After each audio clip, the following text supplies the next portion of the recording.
Welcome to our nation state dialogue series राष्ट्र राज्य संवाद श्रृंखला में आप सबका स्वागत है. I am Dr. Geeta Kochar, moderator for today's discussion.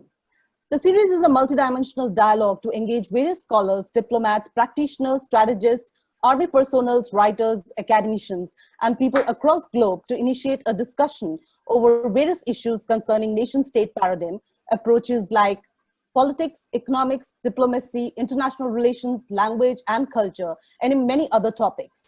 We invite new individuals in every episode of the series to talk about their concerned field of work, study, or research. The idea is to have better knowledge over various issues in brief and to comprehend the minds.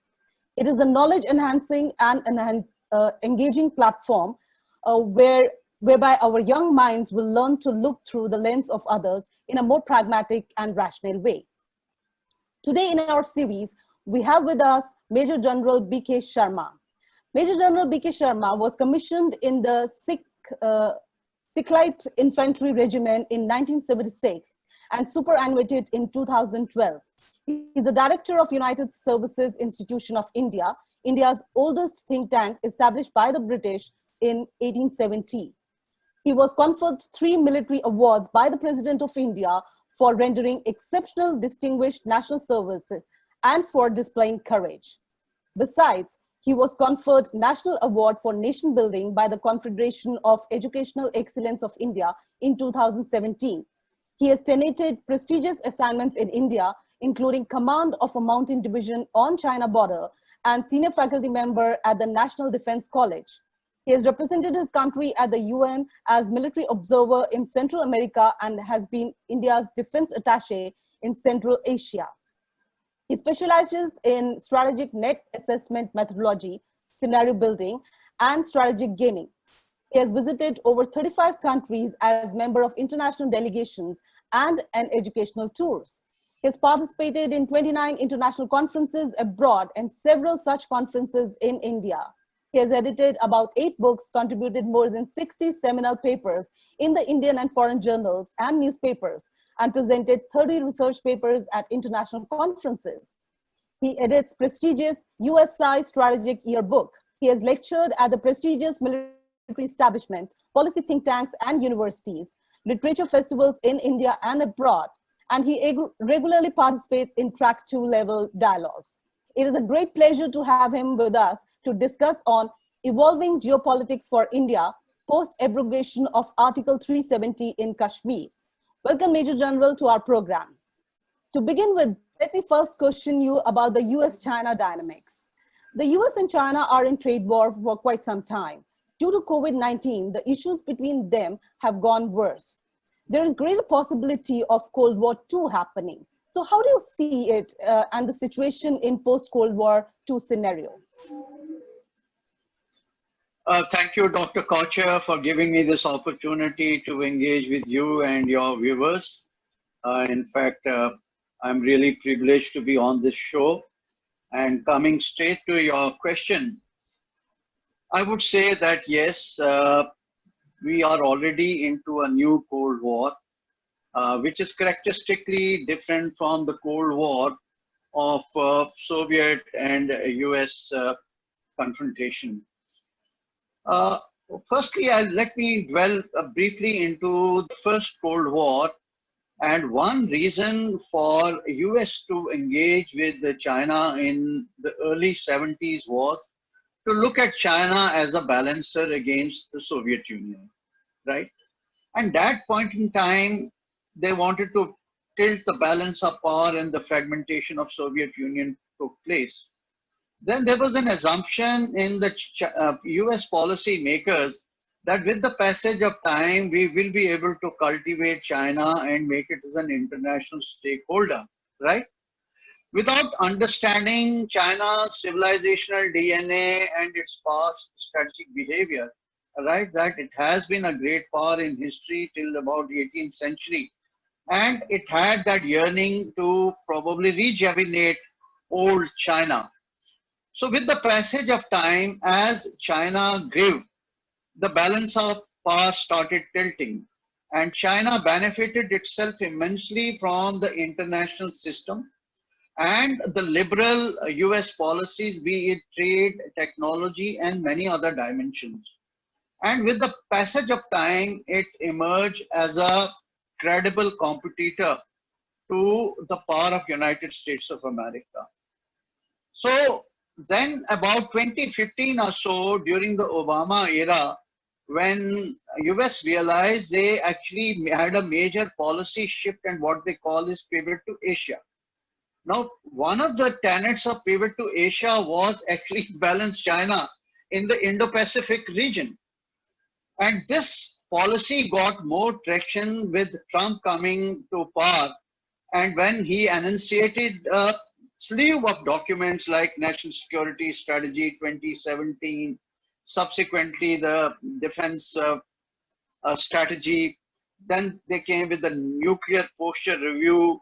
Subsequently, there was an Indo-Pacific strategy in which they categorically termed China as a rival, right? And with that started the trade war, the trade sanctions, and the technological wars and things like that. So ultimately, what has happened now that the Corona period, which should have been utilized by the two countries to deal with the strategic shock, this has further polarized and accentuated their fault line and plunged them into a deeper and more sinister form of a Cold War. Now, what has happened in the bargain, the both notions, competing notions, one was Pax Americana and second was Pax Sinica, have actually received a setback. Why Pax Americana? Because while Trump took a very hardened stand against China, at the same time, you know, he went anti-globalization and he started decoupling with international institutions. And then his own track record of dealing with the internal fault lines of US, the ethnic or the, say, racial discrimination there.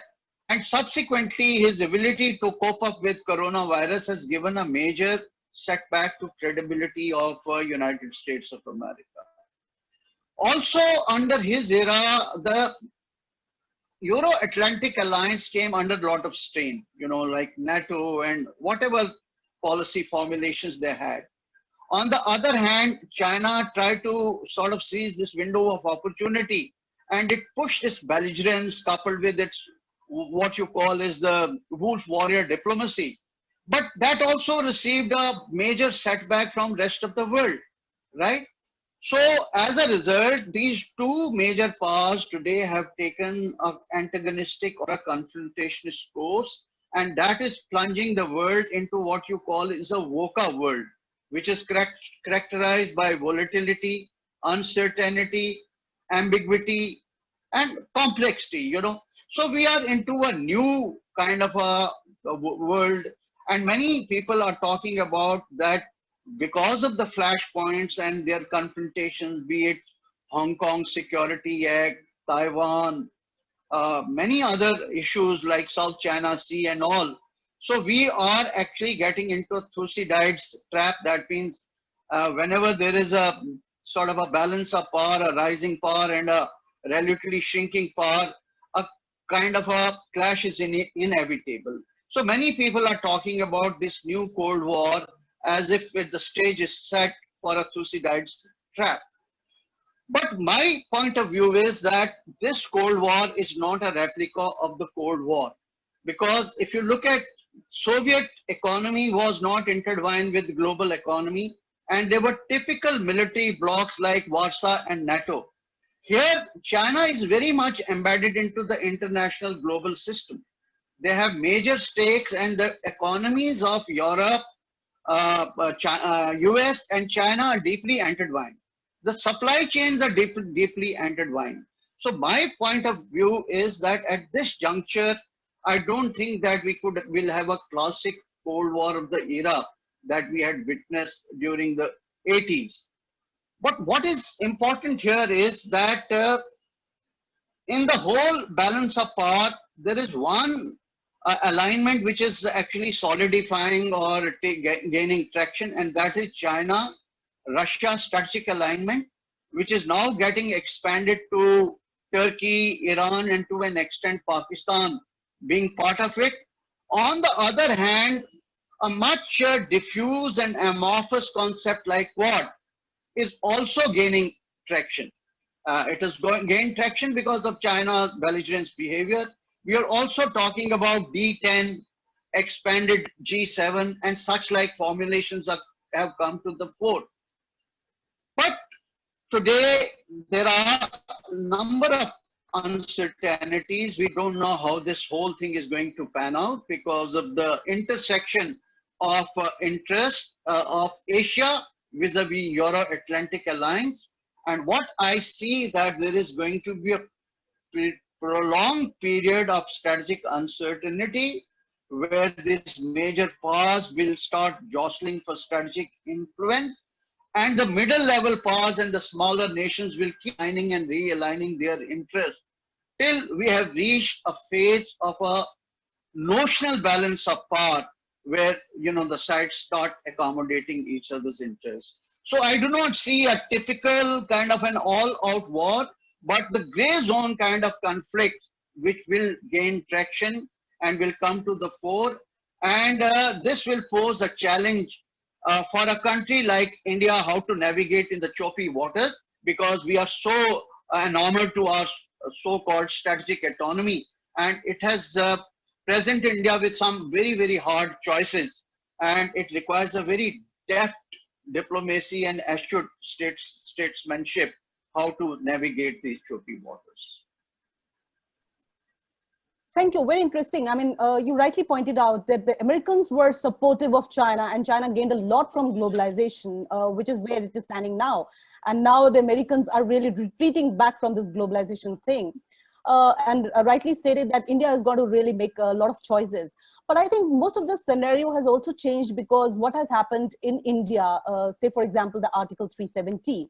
So after the scrapping of Article 370, there has been concerns of its implication on India. So how do you assess the internal situation in Kashmir now and the external implications vis-a-vis China and Pakistan? See, you very rightly said, Jammu and Kashmir is extremely vital to India's national security, because any internal security developments in Kashmir and Ladakh are inextricably linked with our external security dimensions, that is with Pakistan and China, who are in some kind of a collusivity. This abrogation of Article 370 has brought about a paradigm geopolitical shift in this region. And the government of India had declared that, well, it will put Kashmir on the new path of development and deal with security in a much more comprehensive manner. But two disruptive events have impeded that initiative. First was the necessity of a prolonged lockdown immediately after 370 abrogation. And then came this corona pandemic, which has retarded some of those initiatives. But on the positive side, what has happened that despite alienation and anger, security scenario in the state has remained within the manageable limits. There is anger, but we have not been able to see the kind of high profile targeting by the terrorists, and there has been curb on infiltration. But low level terrorism or militancy incidents are still remaining. Earlier, organizations Lashkar-e-Taiba and Hizbul Mujahideen were very active, but they have lost their appeal, and now this has become more of an accelerator kind of a moment where these young teenagers who indoctrinated or misguided, they start getting together in 8s and 10s, and without a appointed leader, they start acting on their own, and they do not have the capacity to sort of take some very high profile targets, but they can very much take on the soft targets like the political workers, panchayat, sarpanch, nambardars, some policemen and journalists and things like that. So that nuisance value is very much there. They also run short of weapons, but Pakistan is finding new ways of supplying them, whether it is through tunnels on the border or making use of UAVs. But more importantly, Pakistan's propaganda machinery in Kashmir remains very much intact. These Maulvis are still spitting a lot of venom in the mosque, and these teachers who have been indoctrinated, they start influencing young minds at schools. Then the enlightened middle class has also joined the bandwagon, and a number of retired government officials, you know, just to regain their credibility and goodwill of the society, they have also become part of this propaganda machinery. So risks are very much there. We need to work with full swing. We should not be putting our guards down. And whatever disruption we've done of that terrorism ecosystem, those efforts must continue. At the same time, we need to engage with the youth and start political process there at whatever level. Coupled with that, we have to deliver on good governance, corruption, and development, job opportunities, and things like that. Because if these initiatives are not taken, then, and if some kind of a tipping point occurs there, if there is a failed encounter or some issue related to women, or there is a desecration of a religious place, these are the tipping points which can again galvanize the local population there to resort to agitational politics. So I think we have a very critical window and we should move in the right earnest there. As regard to role of Pakistan, you know, Pakistan's behavior with regard to Kashmir will not change. It is part of their two-nation cherry agenda. Kashmir, to keep Kashmir alive, is very important to sort of that manufacture that existential threat for Pakistan, which gives the primacy of Pakistan's military. Otherwise, they will lose their relevance and their salience. So they will keep the pot boiling in one way or the other.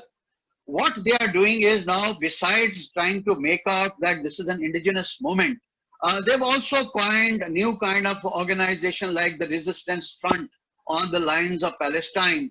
And they're trying to make it look as if it's a pan-Islamic and indigenized movement, and Pakistan has very little role to play.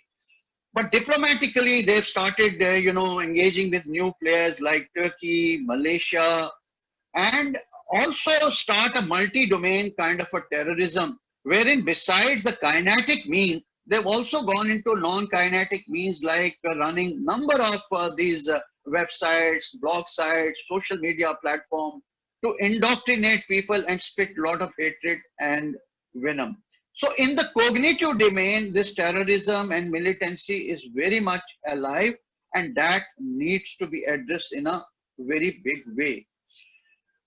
Now, a new factor that has come into fore, one more issue I want to say, that Pakistan has very shrewdly trying to use this window by now sort of having elections in Gilgit-Baltistan, and the merger of Gilgit-Baltistan as the 5th province of Pakistan is very much on the cards. They will do their own version of Article 370 to Gilgit-Baltistan and POK and give a new kind of a fait accompli to India, which will probably further exacerbate the geopolitical situation there.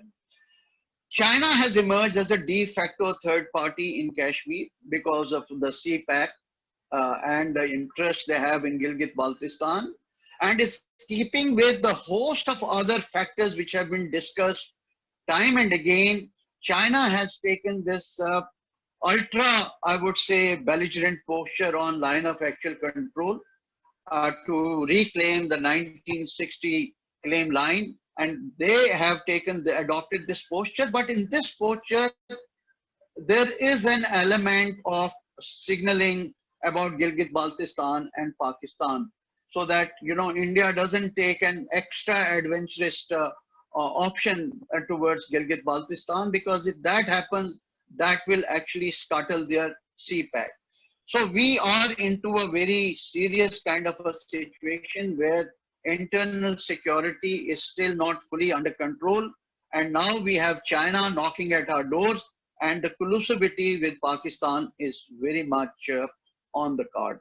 So that is the scenario there, and we need a very comprehensive internal security and our external security strategy to deal with this situation.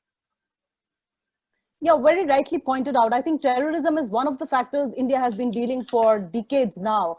I remember External Affairs Minister Dr. Jaishankar stating at one of the forums is that India, because of India, terrorism has not expanded to, Southeast Asia and other countries. Probably that is one of the, India has been a very strong factor to control and not let terrorism spread to other countries. Having said that, maybe I would want to shift to, the geopolitics that is evolving in the region. How do you see the evolving geopolitics in the region and the strategic maneuvering of India as a rising power? See, one of the most dominant factor in the geopolitics of the region is China. It's an elephant in the room, right? Because South Asia figures out very prominently in China's strategic calculus. Be it dealing with the three evils, that is, what they call is terrorism, separatism, and extremism, because there are a lot of Buddhist population which stays in this region, be it Nepal, Bhutan, bordering areas of India. That is one factor. The second is the larger geostrategic factor, and that is its Belt and Road Initiative, right? And three prominent corridors of this Belt and Road Initiative and its maritime Silk Route actually lies in and around India's neighborhood. You have the China-Pakistan Economic Corridor, which is called the flagship of the signature initiative of Belt and Road. Then you have China-Nepal Economic Corridor, and then you have China-Myanmar Economic Corridor. In addition to that, at least three important countries of our neighborhood are part of maritime Silk Route: Bangladesh, Maldives, and you have Sri Lanka. Chinese are also involved in construction of dual-use infrastructure in the Indian Ocean region. There are about 20 such projects which they are taking.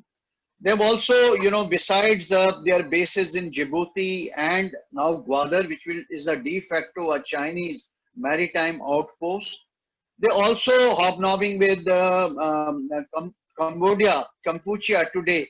And it's a matter of time that you will see some maritime footprints of China there.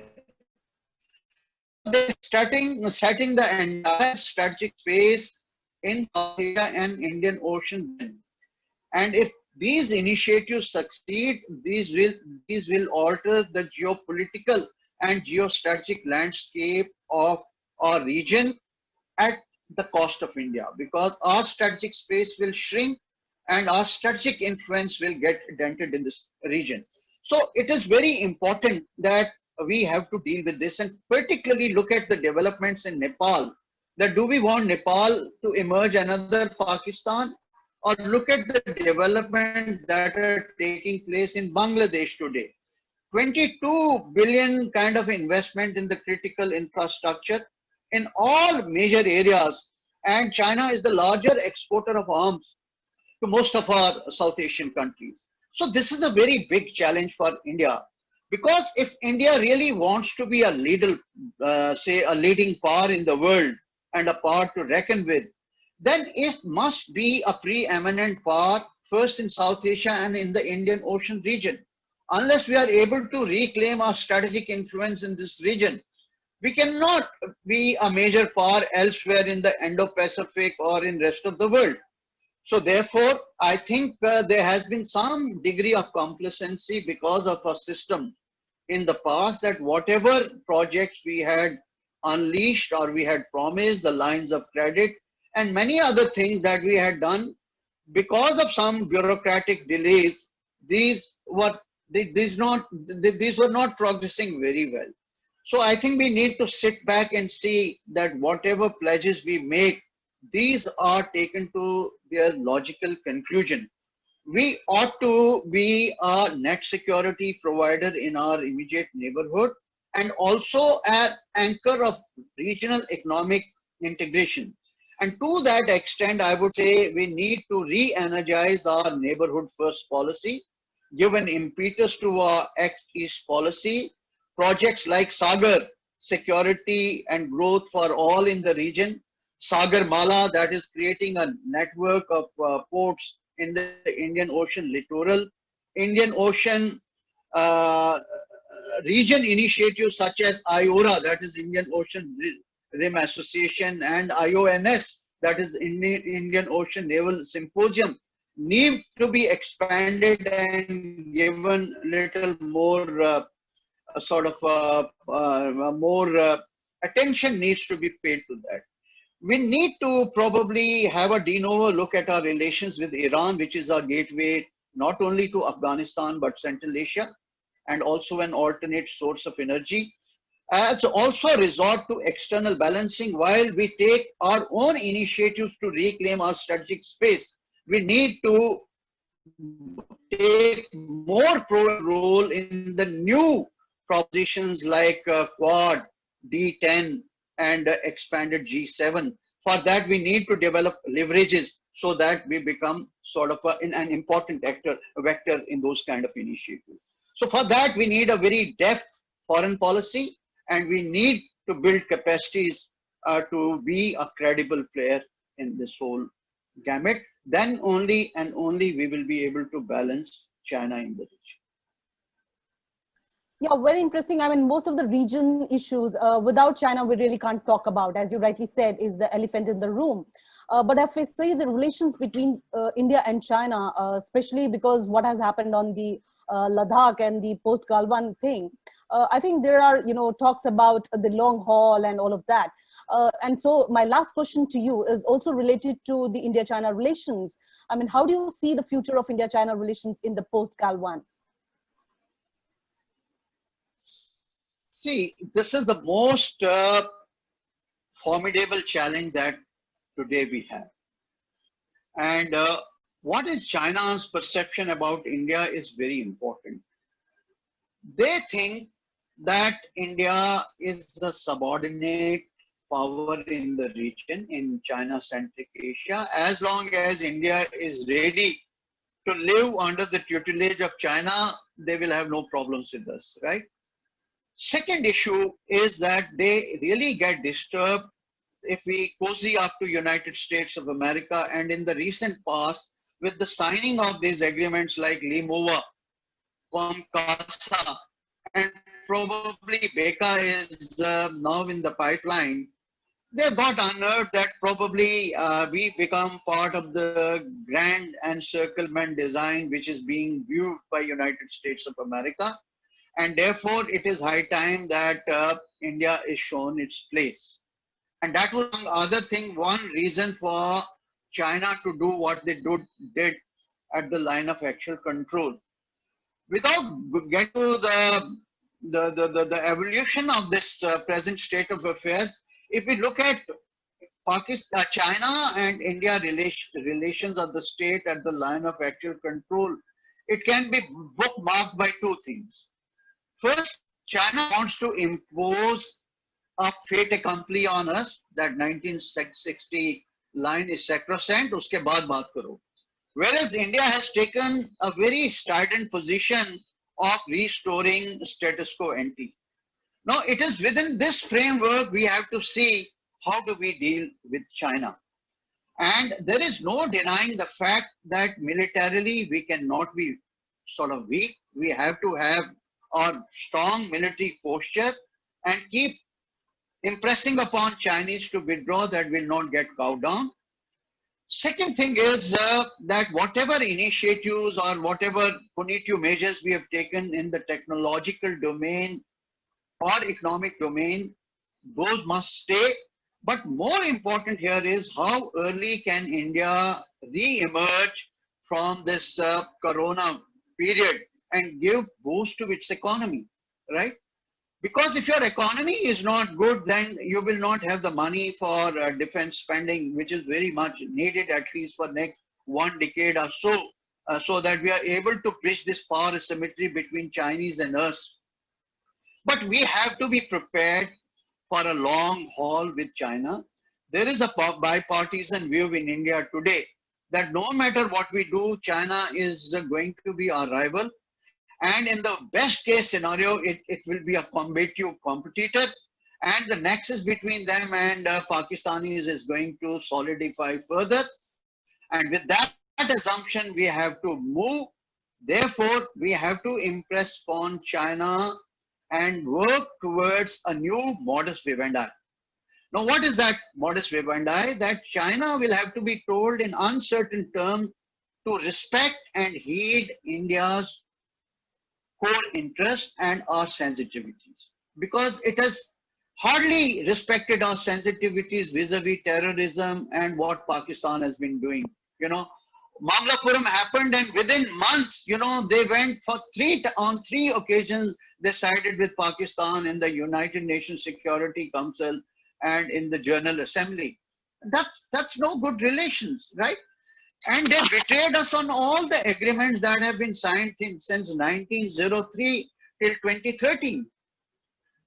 So we have to tell them that this cannot continue, right? So therefore, a new modus vivendi would be that let's say very clearly, sit on the table, disengage, de-escalate, delineate different perceptions of line of actual control on map, sign it. Thereafter, see that these areas, either we don't touch these areas, either side, or we have a joint mechanism to monitor the developments in these areas till such time we are able to find an enduring solution to the border dispute, right? And at the same time, China should not hurt India's interest vis-a-vis Pakistan, and our core sensitivities and core interests need to be respected. If Chinese are ready to engage with this on these terms, well and good. If they are not, then we have to be prepared politico-diplomatically and militarily to deal with the hostile China for times to come. Thank you very much, Major General. That was really interesting, because very rightly said, you know, each state has to be very sensitive about other countries, you know, sensitivities as well as the core interests. And if China is not, you know, promising or not keeping, you know, the guarantees that it has given at the political level or at the, you know, economic or other engagement diplomatic levels, then we really have to rethink about how we process our relations. With that note, I think we really need to salute all those soldiers who are, you know, standing at the border and going to really face already at the sub-zero level, and also going to face the winter if things do not dilute as soon as possible. Thank you very much, Major General Ji, for joining us. And it was indeed a very interesting discussion. Thank you all for watching our episode. We hope to continue our conversations. Keep watching and keep learning. Thank you all. Namaste. Jai Hind. Thank you very much, Dr. Geeta. Take care. Bye-bye.